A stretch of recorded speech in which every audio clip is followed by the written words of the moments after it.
सभी सम्मानित साथियों को नमो बुद्धाय, जय भीम। साथियों, सम्मान एक अधिकार की टीम आज हापुड़ के गांव सबली में पहुंची है और मैं आज यहां एक ऐसे अनुभवी, संघर्षशील और एक विद्वान शख्स हैं जिनका नाम है राम शरण बौद्ध। उनके घर पर आया हूं। बड़ी मुश्किल से उनसे टाइम दिया गया है। बड़ी मुश्किल से मैं यहाँ आज गांव में पहली बार आया हूं और उनकी लाइब्रेरी मैं आपको दिखा रहा हूं कि बाबा साहब डॉक्टर अम्बेडकर की किस तरीके से उन्होंने प्रचार प्रसार करा, क्या उनके जीवन में कठिनाइयाँ आई हैं और क्या क्या परिस्थिति हैं डॉक्टर अम्बेडकर के मोमेंट को चलाने वालों की। क्योंकि बहुत सारे लोग क्या करते हैं कि जो व्यक्ति काम करता है उसमें इल्ज़ाम लगाने में कोई कमी नहीं छोड़ते हैं। उनका घर पूरा लाइब्रेरी से भरा पड़ा है। ये है परम पूज्य बाबा साहब की ये किताबें लगी है। जो लाइब्रेरी है उसमें आज मैं दर्शन आपको कराऊंगा। तो कुछ सवालों के जवाब भी ले जाएंगे, बातचीत भी करी जाएगी और उनसे मिलवाऊंगा भी। साथ में हमारे आज आए हैं राजेश बौद्ध जी सबली से, जो कनौजा से सम्मान एक अधिकार की टीम है। तो मैं आज आपका एक दर्शन कराने चाहता हूं, जिन्होंने बहुत नमो बुद्धाय साहब सम्मान एक अधिकार की टीम में आपका स्वागत है, जो बाबा साहब डॉक्टर अम्बेडकर के मूवमेंट को चलाने का प्रयास करते हैं। तो मैं यहाँ आज आपके गांव में आया हूँ, देख रहा हूँ मैं ये जो हालत है आपकी। पहले ये बताइए कि आपकी उम्र क्या है? मेरी उम्र आज जो है 78 वर्ष। 78 वर्ष। ठीक है। हाँ। आपने बाबा साहब डॉक्टर अम्बेडकर को देखा था? बाबा साहब अम्बेडकर को मैंने देखा नहीं था जी, लेकिन उनको देखने के लिए जब मेरठ गए थे, पहुँचे थे जी, तो वो प्रोग्राम हो चुका था, संपन्न हो चुका था। अच्छा अच्छा। हाँ। आप बाबा साहब डॉक्टर अम्बेडकर के मूवमेंट से जो जुड़े हुए हैं, तो ऐसी प्रेरणा कैसे ली आपने? क्या स्थिति रही आपकी? मतलब जो आज आज़ादी के 70 साल बाद हमारा इतिहास है, क्या आपके टाइम में जब आप हमारी उम्र में थे तो ऐसी छुआछूत ये स्थिति थी या कुछ ज़्यादा अच्छी थी? इससे बहुत ज़्यादा गंभीर थी, गलत थी, बहुत छुआछूत थी जी। और हम भी वैसे जो इनके पुजारी थे हिंदू धर्म के देवी देवताओं के, मैं स्वयं जो है हनुमान का वो करता था, वो लगा दीपक धरता था उनके तस्वीर के आगे। हाँ। तो जब यहाँ बुद्धप्रिय मौर्य जी आए मेंबर पार्लियामेंट अलीगढ़ से बन करके जी, और मुझे पता लगी ऐसे ऐसे वहाँ हमारे बहुत बड़े एक राजनेता आ रहे हैं बुद्धप्रिय मौर्य जी। तो मैं सुनने के लिए गया तो मेरी सारी दिल और दिमाग वहाँ सारा परिवर्तन हो गया, बदल गया। वहाँ से मुझे ये बाबा साहब के मिशन की प्रेरणा मिली। बुद्धप्रिय मौर्य जी और साहब बीपी मौर्य जी। जी, बीपी मौर्य शॉर्ट में है, बुद्धप्रिय मौर्य दूसरे वैसे है नाम। नहीं, बुद्धप्रिय मौर्य जो है वो संघप्रिय गौतम है। हाँ, वो अलग है। वो संघप्रिय मौर्य, बुद्धप्रिय मौर्य जी जो थे वो साहब काशीराम से बड़े लीडर थे देश में। देखो वो अलग चीज है, ये अलग चीज है। जो बड़ा काम जगाने का किया था देहात में जी, उस नाते तब बुद्धप्रिय मौर्य जी बड़े हो माने जाते हैं। हाँ। लेकिन उनके जगाने के बाद में जो काशीराम जी ने काम किया है वो बड़े बड़े शहरों में किया था और वो मतलब उन्होंने संगठित किया है। लेकिन पहला शुरुआत का जो काम है वो बड़ा काम था जो मौर्य जी ने किया है, मैं ऐसा मानता हूँ। उसी से हम जो उत्तरी भारत में जन चेतना जागृति मौर्य जी की शुरुआत की है, वो बेनिडर होकर उन्होंने कार्य किया। इसलिए मैं बाबा साहब के बाद में बुद्धप्रिय मौर्य को श्रेय देता हूँ इसका जगाने। ऐसा ना, बुद्धप्रिय मौर्य जी ने चारों रस्तों पर काम करा, धार्मिक, राजनीतिक, सामाजिक और लोगों को आगे बढ़ाने की प्रेरणा। जी जी। और सामान्य जो थे उन्होंने पढ़ाई लिखाई छोड़कर त्याग करके अपना पूरा जीवन उन्होंने केवल राजनीति चमकाई, धर्म में काम नहीं किया। धर्म में नहीं किया। इसलिए मौर्य जी ने 1.5 लाख लोगों के साथ में अलीगढ़ भी इसलिए भी मौर्य जी का ज़्यादा वो जाता है कि उन्होंने 1.5 लाख लोगों के साथ में और संघप्रिय गौतम जी ने वहीं हिंदू धर्म का त्याग करके और बौद्ध धर्म में दीक्षित हुए, जो बाबा साहब का एक बड़ा कारवा था, बड़ा पैगाम था। और मैं समझता हूँ राजनीति से भी वो बड़ा वो धर्म का काम था जो बीपी मौर्य ने किया, जो अन्य ने नहीं किया। वो पासवान जी हों या काशीराम जी हों या मायावती। समाज ने बीपी मौर्य जी को क्यों बुला दिया? समाज में तो ये है कि जो हमारे उसके बाद के जो नेता वो हुए, उन्होंने उनको बुलाया है, उनको जो अग्रणी थे उन्होंने उसको बुलाया है। और ये भूल जाने वाली हमारे ज़्यादा जो ऐसे लोग हैं कि ये पिछले करे हुए के काम को भूल ही जाते हैं, जो वर्तमान में जो काम करते हैं उसे केवल याद रखते हैं। ये इस तरीके से, और नहीं तो जो ये हमारे जो महापुरुष हुए हैं इनके कर्मों को ये अगर याद रखते, जैसे याद दिलाते हैं ना, तो इन्होंने वो याद करने वाले इनकी इतनी क्षमता नहीं है इनके दिमाग की कि ये उनको याद रखते या उनके कामों को याद करते हैं। बाबा साहब डॉक्टर अम्बेडकर का जो मूवमेंट है, आज की डेट में लाखों लोग काम कर रहे हैं। आपके टाइम पर जो है, जब आप जवान थे, हमारी उम्र में थे, हम सभी यंग थे, तो उस टाइम पर लोगों ने ज्यादातर बाबा साहब की बात को फॉलो नहीं करा जी। प्रचारक जो थे, आपने किस तरीके से प्रचार करा बाबा साहब का? प्रचार हम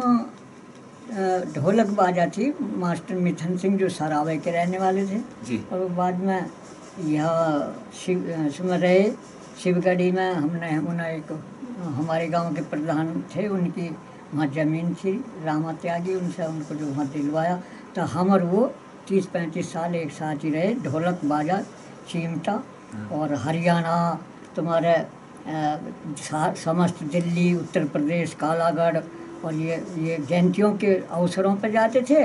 और वैसे भी जो अगर बुलाता था कहीं तो वहाँ हम करते थे। और उनका बाबा साहब के गुणगान और बुद्ध के और तो ये अपने महापुरुषों के हम गुणगान गाते थे। इस तरीके से हम प्रचार करते थे। तो समाज ने आप लोगों को इतनी जल्दी एक्सेप्ट क्यों नहीं करा जब आप बाबा साहब के गा का प्रचार करते थे? ये स्थिति थी जैसे आज लोग सुनने के लिए आते हैं, करने के लिए आते हैं, या लोग आज दिन रात मेहनत कर रहे हैं, ऐसा क्यों? नहीं, इतना लोग उस समय जागरूक नहीं थे और इतना जो है वो भी नहीं। पूरी रात में जो 50 रुपये देते थे और उन्हें भी जो है कई जगह तो ऐसी भी हालत बनी है कि हम कहीं जो है घड़ी रख के और इस तरीके से हम आए, परेशानी उठाई, बहुत कठिनाई उठाई। रात को कहीं जा रहे हैं, कहीं वो नहीं मिल रहा है, कहीं वाहन नहीं है, कोई व्यवस्था नहीं है और कई जगह जान का खतरा भी बना। लेकिन फिर भी हम छोड़ने की इच्छा करने के बाद भी अगर कोई जय भीम करता था फिर करंट से आ जाता था और फिर हम जुट जाते थे जी। इस तरीके से हम आज भी जो हैं। बाबूजी, आपने 78 साल उम्र हो चुकी है, लास्ट स्टेज पर आप चल रहे हैं, तथागत की आप अनुकंपा बनी रहे। एक बात बताइए कि जितने भी मैंने मिशनरी साथी देखे हैं, मैं भी आप लोगों से सीख रहा हूँ जगह जगह जा जाकर। कुछ लोगों को जहाँ तक मैं कोशिश करता हूँ कि अपने उसमें दिखाया जाए, ज़्यादा से ज़्यादा अच्छा लोगों तक पहुँचाया जाए संदेश, उनकी स्थिति हमेशा डाउन मिली मुझे। वो डाउन का तो देखा सीधा वो है, इसमें तो कोई भाई एक हिंदू धर्म की बात करूं तो एक ब्राह्मण पंडित जो है सब, उसका गांव में मकान सबसे अच्छा मिलेगा, उसके बच्चे सबसे हष्ट-पुष्ट मिलेंगे, उस पर इनकम के कभी वो नहीं होगा। चाहे आप गुरु नानक के भक्तों को ले लो, चाहे क्रिश्चियनों के ले लो, या मुस्लिमों के ले लो, या किसी के ले लो। लेकिन हमारे जितने भी साथी जो बुजुर्ग हैं या यंग हैं या कोई भी मिशन चला रहे हैं मूवमेंट, उनकी स्थिति डामाडोल हो जाती है। उन पर लोग इल्ज़ाम लगाना, मदद करेंगे नहीं उनकी 10 रुपए की, और उन पर इल्ज़ाम जो चल रहा है उसमें उनका भाई ये तो चंदा खा रहा है, ये तो ये कर रहा है। ऐसी स्थिति आपके साथ आई? देखो, ये एक कोई वैसी लाग लपेट की बात नहीं है, मैं सीधी कह रहा हूँ कि ये उन्हें जो है ज़्यादा ईसाइयों से अलगाव नहीं है, उन्हें जो कोई दूसरे धर्मों से वो नहीं है। सीधा टकराव अम्बेडकर गांधीवाद है। और जो अम्बेडकरवादी हैं वो लोग बौद्ध बन रहे हैं और बौद्ध बनने के बाद जो है वो चाहते कि अम्बेडकरवाद जो ये ना पनपे।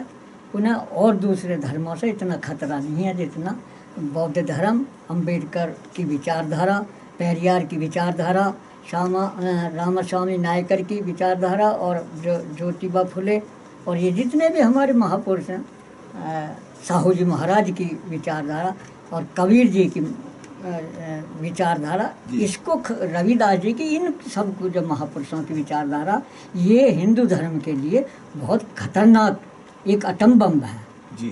तो इसे ये ख़त्म करना चाहते हैं, औरों से इतना खतरा नहीं है। क्यों? उसका कारण ये है कि उसमें जो है ईश्वरवाद, अवतारवाद, ये जितने भी इनके पाखंड हैं, प्रोपगंडे हैं, इनको ध्वस्त करता है ये हमारे महापुरुषों का जो मिशन है, उनका जो कारवां है, ये उसे ध्वस्त करता है। इसलिए ये इनसे अलगाव होता है, इनके झगड़े बनते हैं, इनसे मुकदमेबाजी होती है, इन्हें फंसाया जाता है जानबूझ के। और इसलिए जो है ये अनेकों जगह मैंने देखा है इन्हीं के साथ अटैक होता है, और ये इसलिए बेचारे अपने उनमें लग जाते हैं। ये इसलिए पैसे माली हालत में जो है कमज़ोर होते हैं। हमें ये बताइए, आपने पढ़ाई कितनी करी है? मैं पढ़ाई नहीं, मैं तो बस यहाँ प्राइमरी तक था, लेकिन मैं ज़्यादा नहीं पढ़ सका। और मैं बस बड़े बुजुर्गों की अपने में उनकी किताबें का पढ़ के मैं तो इसी उसमें जो चला गया। और 5वीं क्लास तक पढ़े? जी जी। 5वीं तो मतलब घर वालों ने नहीं पढ़ाया या लोगों ने पढ़ने नहीं दिया? नहीं, मैं ही स्वयं नहीं पढ़ा, घर वालों की बड़ी इच्छा थी, बड़े मुझे राजकुमारों की तरह से रखते थे। मेरे पिताजी, मम्मी, मेरी माताजी और मैं जो हूँ, 4 बहनों के बीच में अकेला भाई होने के नाते बड़ी राजकुमारों की तरह से रहा मैं। और मैं ही अपने स्वयं ही नहीं पढ़ा, तो फिर सिलाई बिलाई का काम सीखा, लेकिन उसमें भी नहीं। फिर मैं इसमें मौर्य जी के साथ जो इस आंदोलन में बाबा साहब के किन जो हमारे महापुरुषों के थे, उनमें किस किस के साथ काम करा आपने? मैंने एक हमारे वो थे बंशीराम मुसाफिर, और ये हमारे प्रचार मास्टर मिथुन सिंह, और वो थे हमारे भीकम सिंह, और बहुत सारे लोग थे। और ये सत्यपाल बौद्ध थे गाजियाबाद के, ये इनके साथ भी। और वहाँ के सूरज भान आज़ाद थे, वहाँ के साले नगर लौनी के, और दिल्ली के बहुत सारे बुद्ध सिंह प्रेमी जैसे लोग जो हमारे बड़े प्रकार। अच्छा, बुद्ध सिंह प्रेमी के साथ काम किया आपने? जी जी, हमारे साथ। उनकी कविताएं तो बहुत फेमस है। हाँ, उनके साथ रहे हम, अनेकों जगह साथ रहे। और 1-2 जगह ललई सिंह यादव जी जो हमारे बहुत ही सभी जानते हैं उन्हें, बहुत उनके साथ भी साझा किया है मैंने। ये छोटमलपुर, हरिद्वार, हाँ, जहाँ के चंद्रशेखर है। जी जी जी जी जी। और उसी के पास में एक रोहल की दयालपुर गांव है, उसी में बहुत सम्मेलन था, और उसी में प्रकाश अम्बेडकर जी का भी प्रोग्राम था, लेकिन वो नहीं जा पाए। तो वो मान्य ललई सिंह यादव जी के जो परिनिर्वाण को प्राप्त हो चुके हैं अब, तो उन्हीं के उसमें, और मेरी भी वहाँ कविता पाठ हुआ था, भाषण दिया था मैंने भी। और हमारे आदरणीय माननीय ललई सिंह यादव जी ने भी वहाँ भी एक उस पर रहे हैं। तो काफ़ी लोगों के साथ ऐसे लोगों को मैं। आप लोग सारी जिंदगी धर्म प्रचार करते रहे। लोग ये कहते हैं कि अम्बेडकरवाद जो है एक बहुत बड़ा खतरा है। जो अम्बेडकरवादी होते हैं उनके बच्चे एजुकेटेड नहीं होते, उनकी हालत ख़राब हो जाती है। तो आपकी कोई किसी संस्था ने, जैसे कि हापुड़ में आप आते हैं, हापुड़ की उसमें शहर में आप बैठे हैं, और हापुड़ जो है एक हमारा खासकर एक एससी जाति के लिए जाना जाता है, सीट भी हमारी रिजर्व है जी। हाँ। तो और आबादी भी हमारे एक में हापुड़ जो है वो दलितों का है जी। तो यहाँ के लोगों ने कुछ आपकी हेल्प करी नहीं करी किसी प्रकार से? मतलब मेरी हेल्प जो है, मैं समाज को बुरा नहीं कह सकता, कुछ गलती हमारी अपनी हो सकती हैं समाज में जो कार्य कर रहे हैं, जो चीटिंगबाजी कर देते हैं और वो लोग जो। लेकिन समाज ने मेरे लिए अभी शादी की पीछे की थी, उसमें मेरे ख्याल से 2 लाख रुपया उन्होंने कन्यादान के रूप में उन्होंने मदद की। से करी थी शादी? बहुत रीति से शादी हुई थी जी। और जैसे भी हमने कहा वैसे उन्होंने माना है, और आज भी वो बौद्ध रीति से हमारे जो जहाँ हमारे लड़के की उनके परिवार के लोग सबके सब बौद्ध रीति से हैं। बड़े अच्छे ढंग से जो मरने या जन्म का जो संस्कार होते हैं सारे वो कर रहे हैं। तो वो बहुत अच्छे, और मेरी बहुत ही हेल्प करी उन लोगों ने, उसके बाद भी करते रहते हैं। किसी प्रकार की कोई तंगी, कोई ऐसी आर्थिक स्थिति कि भाई जिससे कोई दिक्कत ना हो, कोई चीज़ ऐसी स्पेशल? हाँ, ऐसा मेरे सामने कोई ऐसी नहीं आती है। जी आई है जो तो आने को देखो, पैसे वालों को भी दिक्कत आ जाती है। तो मेरे सामने कोई ऐसी प्रॉब्लम नहीं है, ना कोई परेशानी है। मैं तो बहुत बहुत इनका जो एहसानमंद हूँ इन लोगों का, जो बहुत बड़ी मेरी जो मान सम्मान करते हैं, और कपड़ा लत्ता ये सब कुछ मेरी व्यवस्था वो करते हैं। जी। तो ये मैं तो कह नहीं सकता कि ये समाज गलत है या ये वो नहीं करता। बाबू जी, वो है। चलते चलते एक बात है जी कि क्या संदेश आज के समाज में युवा पीढ़ी को या जो मिशनरी साथी हैं उनके लिए अपना अनुभव कोई ऐसा बताएं जिससे लोग जो है उससे सतर्क रहें, और जो है आने वाली जो पीढ़ी है, जो लोग काम कर रहे हैं, आपको देख के उनमें प्रेरणा जागेगी। क्योंकि आपकी उम्र में जो लोग हैं वो या तो बीड़ी फाँकने में लगे रहते हैं या बहू बेटियों की गाली सुनने में लगे रहते हैं, है जी। जी बहू बेटियों की घरों में बैठ के जी गाली सुननी है। जी और आपकी उम्र 78 साल होने के बाद में, क्योंकि मुझे ही आपके जो दर्शन है बड़ी मुश्किल से हुए हैं, मैं बहुत धन्य हूँ कि आपके दर्शन मुझे हो गए, है जी। तो ऐसा कोई संदेश दें जिससे जो लोग हैं वो पढ़ें, बाबा साहब को पढ़ें। और समाज में एक मेरा विशेष निवेदन है कि हापुड़ के जितने भी साथी हैं, एक तो बाबूजी की पेंशन नहीं बनी है जो सिटीजन पेंशन होती है, ठीक है जी। यहाँ बहुत सारे मिशनरी साथी हैं, मैं नाम किसी के नहीं लूँगा, सबको मैं बता रहा हूँ। तो एक तो इनकी वो हेल्प करानी है आपको, मैं मुरादनगर से गाजियाबाद से नहीं आ पाऊँगा, वो आपको यहीं से सिटीजन होगी। एक तो वो इनकी पेंशन बंदनी है, और जितने भी साथी हमारे हैं हापुड़ के, गाजियाबाद के, मेरठ के, जहाँ से भी हैं, जो भी इनकी हेल्प कर सकते हैं, क्योंकि मैं घर की स्थिति देख चुका हूँ यहाँ आके। और मैं स्पेशल, क्योंकि मैं 2015 में हमने एक कार्यक्रम करा था परम पूज्य बाबा साहब का, तो उसमें बाबूजी की जो थे वहाँ दर्शन थे, लेकिन मैं इतना प्रभावित नहीं जितना आज था। तो मैं एक स्पेशल ये कहना चाहूँगा कि एक तो यहाँ जो भी आप लोगों से हेल्प हो, इन्हें किसी भी प्रकार की, क्योंकि उम्र भी बहुत हो चुकी है और किसी चीज़ की कोई खास सुविधा नहीं है इनके पास, तो जो भी आप लोगों से हेल्प हो बाकायदा इनके हाथों में देके जाएंगे। हाथों में न दें तो इनका अकाउंट नंबर हो, उसमें इनसे आप संपर्क कर सकते हैं। बाबूजी आपका मोबाइल नंबर क्या है? मोबाइल नंबर है मेरा 74 17 40 22 30। 74 40 74 हाँ 17 17 40 40 और ये 22 22 और 30। 30। ये नंबर आप विशेष ध्यान रखिएगा, आप इनसे संपर्क कर सकते हैं फ़ोन पर। बाकी जो है आपको जो है यूट्यूब पर जो वीडियो चलेगी उसमें आपको बाबूजी का नंबर लिखा आएगा। ये गांव सबली है, हापुड़, हापुड़ के अंदर सबली गांव आता है। जो आप गाजियाबाद से आएंगे तो पहले पड़ता है गेट। और मेरे लिए बहुत सौभाग्य की बात है कि मुझे इन महापुरुषों का आशीर्वाद प्राप्त हो रहा है। बाकी जो है आगे करा जाएगा काम। और मेरा निवेदन है कि इन महापुरुषों को जितना ज़्यादा से ज़्यादा आप शेयर करेंगे उतने ज़्यादा। कुछ ऐसी स्पेशल चीज़ जो बाबा साहब के विषय से आप प्रेरित, जो आपको बेचैन करती हो या कोई परेशानी है कोई चीज़? देखिए मैं तो ऐसा मानता हूँ, जैसा आप कह रहे हो, मैं ऐसा कोई महापुरुष हूँ या वो कुछ नहीं। हमारे लिए तो आप हैं महापुरुष, वो ठीक है। लेकिन मैं तो एक साधारण आदमी हूँ। जहाँ मुझे पता लगती है वहीं प्रोग्राम के बिना बुलाए भी चला जाता हूँ। कोई क्यों मुझ में बाबा साहब का जो मेरे खून में ऐसा रम गया है कि मैं जो है पता नहीं कि ये मेरे मरने के बाद ही जो समाप्त होगा। घर वाले भी कभी कभी बच्चे परेशान हो जाते हैं, अब तुम हर वक्त इसी में सुबह से शाम तक, आज मैंने वो अध्ययन नहीं करा, नहीं तो मैं सुबह के शाम तक कुछ ना कुछ उनका वो करता हूँ। और मैं ऐसा मानता हूँ हम राजनीति के बजाय अगर बाबा साहब के धर्म का जो ये पचरंगा झंडा है, हम धर्म को वो करें, ग्रहण कर लें उनके को, तो हम राजनीति के मुकाबले में बहुत जल्दी इकट्ठा हो सकते हैं। हम इसीलिए विघटन हो रहा है हमारा समाज का। हमारा कोई धर्म नहीं है। अगर मुसलमान इकट्ठा है तो वो इसलिए इकट्ठा है कि उनका एक मस्जिद है, उनकी एक अजान लगती है, उनका एक सिस्टम है। हमारा कोई सिस्टम, इसी तरीके ईसाइयों का उनका गिरजाघर है, उनका दूसरे प्रार्थना हो करते हैं, ये सब कुछ है, सिस्टम है उनका भी। हमारा कोई कुछ नहीं है, इसलिए हमारा विघटन होगा। राजनीति में तो लोग बटते ही बटते हैं।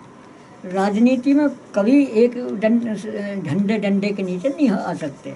तब मेरे तो यही है, आगे को हमारे जो आने वाले जो जनरेशन है वो बाबा साहब के धार्मिक उस पर जो वो उससे कई फायदे होंगे। हमारा पाखंडवाद से दूर होंगे, वो सब बचेगा, हमारा पैसा वो सब शिक्षा पर लगाओ बच्चों के पर।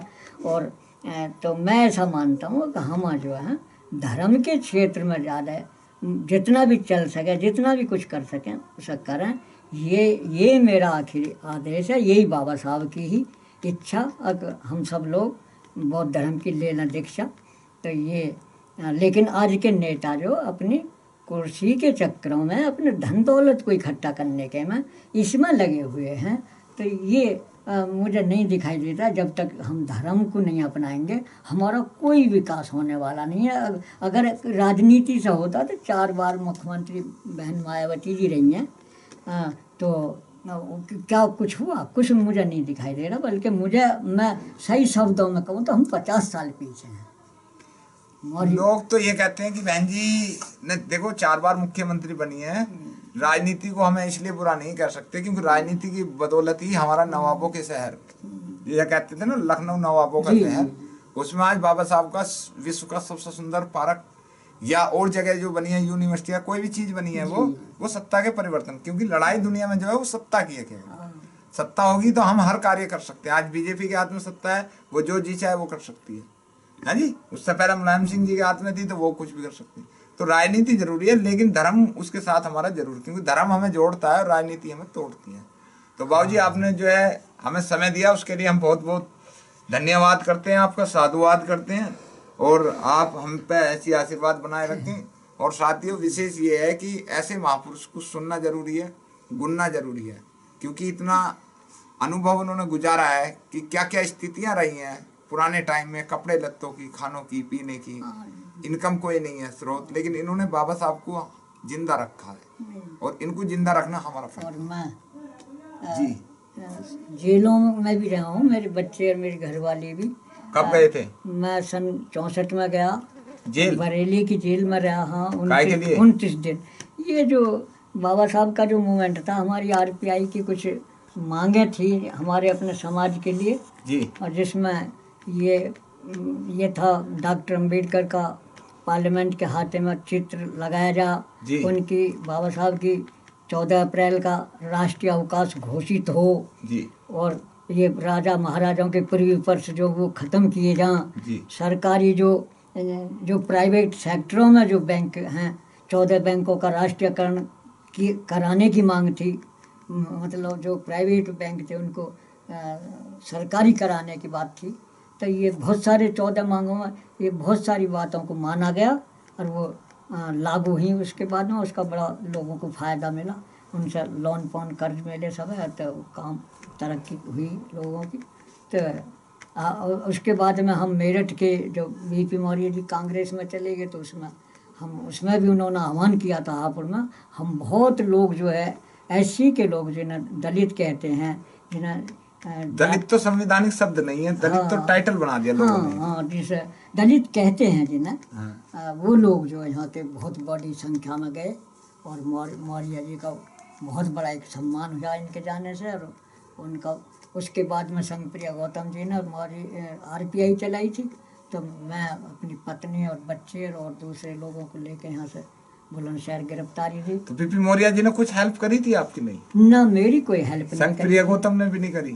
ना, इन्होंने भी नहीं करी। अच्छा। तो गाजियाबाद यहाँ हापुड़ के अंदर बहुत सारी संस्थाएं हैं ऐसी जो चल रही हैं आपकी, इनमें से कोई हेल्प करने आता नहीं? थोड़ी बहुत बस हेल्प व्यक्तिगत है। हम व्यक्तिगत ही होगी और वैसे नहीं होती। व्यक्तिगत ऐसा है ना, जैसे मिशनरी बामसेफ वाले ने थोड़ा सा किया है, बामसेफ वालों ने ऐसा होकर। और कुछ लोग वैसे थे जो अलग से थे। तो मदद की उन्होंने, शादी में लड़की की ना। शादी तो होगी वो, अभी भी तो जीवन बचा हुआ आपका स्पष्ट। हाँ, और जैसे बीमार हो गया है तो उसमें भी काफ़ी घर पे मदद करके गए वो। जी। तो करते हैं ऐसा ना कुछ। चलो कोर, आपने अपना टाइम दिया उसके लिए हम आपका धन्यवाद करते हैं। और साथियों बाबूजी का आशीर्वाद है। और कुछ स्पेशल शॉर्टकट में बता दो, कुछ युवाओं को, माता बहनों को या सामाजिक कार्यकर्ताओं, क्या संदेश है आपका? बस संदेश हमारा यही है कि अपने दोस्त और दुश्मन की पहचान करके जी हम उसके पीछे लगें, खूब उनको परखें जी। अगर इसे गहराई से परखें। अगर हमारी आड़ में स्वयं अपना तो कुछ ना है तो स्वार्थ उनका, और ये बहुत सारी चीज़ ऐसी निकल के आ रही हैं जो हमें बहुत सारे लोग धोखा दे के चले गए हैं। और बाबा साहब के समय से ही ऐसा एक वो बन गया है जो उनके सीधा बाजू कहते थे जिनका नाम था वो तुम्हारे R.D. भंडारे गए निकल के, वो भी बाबा साहब के जोगिंद्रनाथ मंडल थे। हाँ, जोगिंद्रनाथ मंडल तो खैर नहीं निकले, उन्होंने तो बाबा साहब के लिए बहुत बड़ा कार्य किया। अगर वो उससे जो ना देते इस्तीफा अपने जो जीत गए थे सीट से और बाबा साहब हार गए, अगर जोगिंद्रनाथ मंडल अपना इस्तीफा देकर बाबा साहब को उसमें संविधान निर्माण कमेटी में ना भेजते तो ये तुम्हें कुछ नहीं मिलने वाला था और ये कुछ भी ना होता। सबसे पहले कांग्रेस ने PN राजभोज को तोड़ा जो बाबा साहब के सीधे बाजू थे। और उसके बाद में जो और दूसरे लोग जाते रहे, R.D. भंडारे गए, बुद्धप्रिया मौर्य चले गए कांग्रेस में, और कुछ सांठगांठ करते रहे दूसरे दलों से। इस तरीके से संगप्रिया गौतम जी BJP में चले गए। आज भी जो है लोग अपना अपना वो करते हैं। तो इस तरीके से पासवान जी की जहाँ तक बात है, उन्होंने भी काम किया है। ऐसा नहीं है कि भाई उन्होंने सब काम गलती किए हैं, कुछ गलती हो जाती हैं। और इस तरीके से एक गलती काशीराम जी ये करके कि वो एक उत्तराधिकारी मायावती जी को ना बना के एक मंडलीय अध्यक्ष होता 4-5 आदमियों का, तो वो अपने बपौती ना समझ के उसे इसे जो वो ना करती, और ये जो भी प्रॉपर्टी थी इसकी, जो भी इसका फंड था, वो उसके अपना निजी ना होकर वो एक पार्टी का फंड होता। तो इससे जो बड़ा एक अच्छा वो रहता। और मैं तो चाहता था कि काशीराम जी जैसे हमारे महान विचारक, और वो बहुत ही मतलब सुलझे हुए थे, चिंतन करने वाले थे, तो वो हमें एक बौद्ध धर्म की लाइन दे के जाते। तो मैं समझता हूँ करोड़ों लोग उनकी छत्र छाया में इसको स्वीकार करते, और ये उनका एक बहुत बड़ा उपकार होता है इस समाज पर। लेकिन उसे अधूरा छोड़ कर चले गए। और न तो अगर मायावती को शुद्ध बुद्धि हो, अब उनका कोई धन दौलत में कोई कमी नहीं है किसी किस्म की भी, अगर वो इसको एक लाइन देकर चली जाए तो वो डॉक्टर अम्बेडकर की जगह लोग उनके चित्र लगाएंगे, उन्हें वैसा प्यार देंगे, उन्हें वैसा ही जो इस काम को अगर वो कर लें तो ये मेरे। आपने साहब काशीराम से मिले थे कभी? काशीराम जी से मिले हम, काशीराम जी से जब वो हम पहली बार वो हापुड़ आए तो 13 लोग थे हम। अच्छा। छज्जुमल की धर्मशाला थी इस पर रेलवे रोड हापुड़ में, वहीं लोगों को हमने इकट्ठा किया। और यहाँ तक हमारे ये अमर सिंह करदम जी थे, वो कांग्रेस के थे, लेकिन हम सब लोग समाज के होने के नाते हम सब उनको सुना, और ऐसे ही बैठ के सीधे साधे तरीके से बहुत ही अच्छा उनका वो था, सादा जीवन था। और जबकि मैं बहुत ही बड़े उनकी एक वो समझता हूँ कि इतना प्रथम श्रेणी के सर्विस करने वाले, बड़ी ऊंची सर्विस करने वाले, और ऐसे ही बैठते थे, सब कुछ त्यागने के काम बहुत किया। मैं बहुत बहुत उनका शुक्रगुजार हूँ। ऐसे लोगों ने इसका नेतृत्व करके हमें यहाँ तक लाया है, और ये सब बनाने रखने के लिए अब इस जनरेशन की, इस पीढ़ी की जरूरत है, वर्तमान पीढ़ी की। ये कौन से रास्ते पर चलाएगी, कैसा कहाँ तक कैसे ले जाएगी, अब ये इनके सोचने की बात है। हमारा तो दिशा निर्देश ही हम लोगों का हो सकता है। हम तो रास्ता बताने वाली, या जो हमने अनुभव किया है, जो तजुर्बा, वो कर सकते हैं, लेकिन चलना ना चलना इनकी बात है। तो बहुत बहुत धन्यवाद आपका सम्मान एक अधिकार की टीम को टाइम देने के लिए। और साथियों, बाबा साहब डॉक्टर अम्बेडकर साहब, काशीराम, बुद्धप्रिया मौर्य जी, बहुत सारे महापुरुषों ने जो त्याग करा है, वो लीडर रहे हैं, लेकिन उनके साथ में जो त्याग करने वाले बहुत सारे लोग रहे हैं। ऐसा नहीं होता कि एक ही आदमी लीडरगिरी करेगा, उनके बताए रास्ते पर भी जो चल रहे हैं वो भी बहुत सारे साथी महापुरुष ही होते हैं। तो देश एक आदमी आज़ाद नहीं कराता, उसके पीछे जो बहुत सारे लोग चले हैं, आज़ादी उन्होंने भी करी है। तो मैं नमन करता हूँ और नमो बुद्धाय, जय भीम। आपके लिए बहुत बहुत धन्यवाद। मैं भी जो है, जो ये टीम आई है, ये नवयुवक हैं, और मुझे बड़ी खुशी हुई। आप इतने कड़ी धूप में, ऐसी परेशानी में यहाँ चल के आए, कि मेरी छोटी सी झोंपड़ी में को यहाँ तक आए हैं। और पता नहीं आपने जो बहुत बहुत ये बड़ा काम किया है, इसके लिए मैं बहुत बहुत शुक्रिया, आशीर्वाद है मेरा। बहुत बहुत जय भीम, नमो बुद्ध है मेरी तरफ से। साथियों, सभी को जय भीम। दोबारा से मेरी एक रिक्वेस्ट है आप सब लोगों से, हापुड़ से, गाजियाबाद से, मुरादनगर से, मेरठ से, दिल्ली से, मुजफ्फरनगर से। बाबूजी ने हमें अपना आशीर्वाद दिया। पूरा जीवन इन्होंने परम पूज्य बाबा साहब, भगवान बुद्ध साहब, काशीराम, बीपी मौर्य साहब, समाज को इन्होंने पूरा जीवन दिया है। तो मेरे ये आप लोगों से एक रिक्वेस्ट है कि आप लोग जो भी पेटीएम वगैरह ये जो भी चीज़ चला रहे, चाहे 1 रुपया या 10 रुपया या 50 रुपया या 100 रुपया, जो भी आपकी क्षमता हो, खुशी खुशी, क्योंकि हमारे अगर आदर्श, हमारे प्रचारक की स्थिति अच्छी नहीं है तो हमारा काम करना बेकार है। अगर आप मेरी बात से सहमत हैं तो इनका नंबर आपको यूट्यूब पर चल रहा होगा और लिंक भी आएगी। ज़्यादा से ज़्यादा आप लोगों से मेरा ये निवेदन है कि इनकी जो भी आप लोगों से हेल्प हो, जो भी आपके यार दोस्त, किसी पर कोई बंदिश नहीं है, क्योंकि मैं वही चीज़ दिखाता हूँ जो ओरिजिनल होती है।